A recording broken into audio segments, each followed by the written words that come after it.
Bienvenue sur ce podcast consacré à l'énergétique chinoise. Nous allons aborder aujourd'hui les grandes lignes d'un courant de pensée chinois que vous connaissez sans doute, le taoïsme. Parler du taoïsme en 5 minutes, c'est mission impossible. Et c'est la raison pour laquelle je prévois d'autres enregistrements pour vous apporter plus de détails. C'est une doctrine passionnante dont nous avons beaucoup à apprendre. Discuter du Tao n'est pas une tâche facile puisque le Tao est indescriptible, insondable, inexplicable. Les mots ne semblent pas suffire pour le traduire. Néanmoins, la plupart des puristes s'accordent à dire les éléments suivants. Le livre taoïste qui est à l'origine de cette tradition spirituelle, c'est le Tao Te Ching, écrit par un fameux Lao Tse selon la légende, un sage chinois considéré comme le fondateur du taoïsme. Tao signifie voie naturelle et Te signifie vertu. Donc si on devait expliquer ce qu'est la voie du Tao, on dirait que cela consiste à suivre la voie naturelle des choses et à incarner ce qui est vertueux. Le Tao n'a ni forme, ni taille, ni fond. Il embrasse l'univers et donne naissance à tout ce qui existe. Sa puissance est infinie.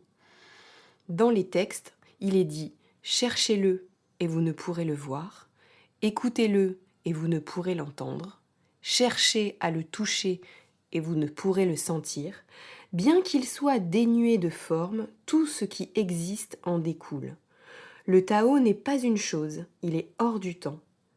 Ce courant de pensée prône la spontanéité. Il dit que nous devons prendre la nature comme modèle de vie. Alors que notre société actuelle n'est basée que sur le savoir, les études scientifiques, les démonstrations, le Tao rejette l'intellectualisme, la catégorisation. Chaque fois que nous nommons les choses, nous les scindons. Et scinder les choses, c'est rompre avec l'unité fondamentale du tout. Alors j'ai bien conscience qu'en vous parlant du Tao et en tentant de vous l'expliquer, je n'incarne pas moi-même les principes de ce courant.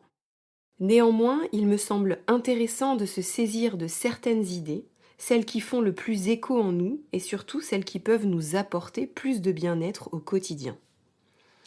Voici l'extrait d'un texte de Chuang Tzu, un contemporain de Lao Tse, pour décrire le Tao. Quand tu comprends vraiment que le Tao ne peut être nommé, tu t'enracines dans le non-savoir. Cela s'appelle la clarté intérieure. Ajoute-lui quelque chose, elle n'est jamais pleine. Prends-lui quelque chose, elle n'est jamais vide. Qui peut dire d'où elle vient ? C'est l'inépuisable trésor. Venons-en maintenant aux grands principes du taoïsme abordés selon 4 aspects de notre vie domestique, privée, publique et spirituelle. Concernant notre vie domestique, la vie saine est au cœur du taoïsme. Il s'agit d'apprécier les forces de vie du corps et tout faire pour l'entretenir par une alimentation saine et un mode de vie actif sans gaspiller notre énergie. Adopter un mode de vie basé sur la simplicité, de manière à ce que le corps et l'esprit ne soient pas surmenés. C'est comme cela que nous pouvons préserver et cultiver notre chi, notre énergie, d'une manière efficace. Concernant notre vie privée, le Tao préconise l'art de la dissimulation, traduit par ciel caché, à savoir ne pas éblouir les autres ou attirer trop l'attention sur nous. Là où notre culture nous encourage parfois à se vanter ou à exposer nos richesses, le Tao, lui, recommande de ne pas montrer l'immensité de notre sagesse et de rester discret.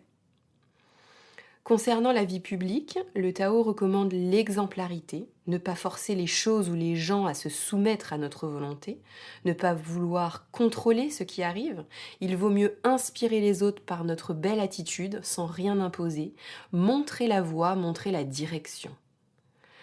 Enfin, notre vie spirituelle touche tous les aspects de notre expérience de vie.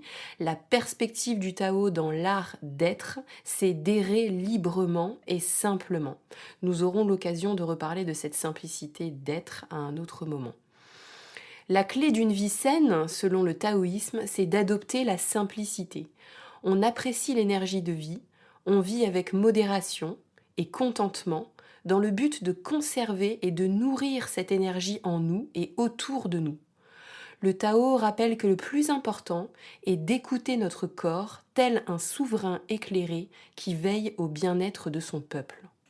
Moins il y a de débordements et d'avidité, moins les désirs nous saisissent. Et moins il y a de désirs, moins il y a d'angoisse de gain ou de perte. Moins il y a d'anxiété, moins nous serons incités à obtenir toujours plus.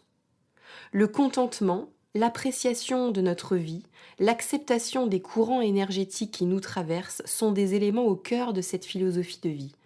Savoir qu'il y a des choses qui sont hors de contrôle et se contenter de les accepter est la marque de celui qui incarne la vertu. Voilà, j'espère que ce podcast vous a plu. Nous aborderons des thèmes plus précis sur ce courant de pensée dans les épisodes prochains. À bientôt!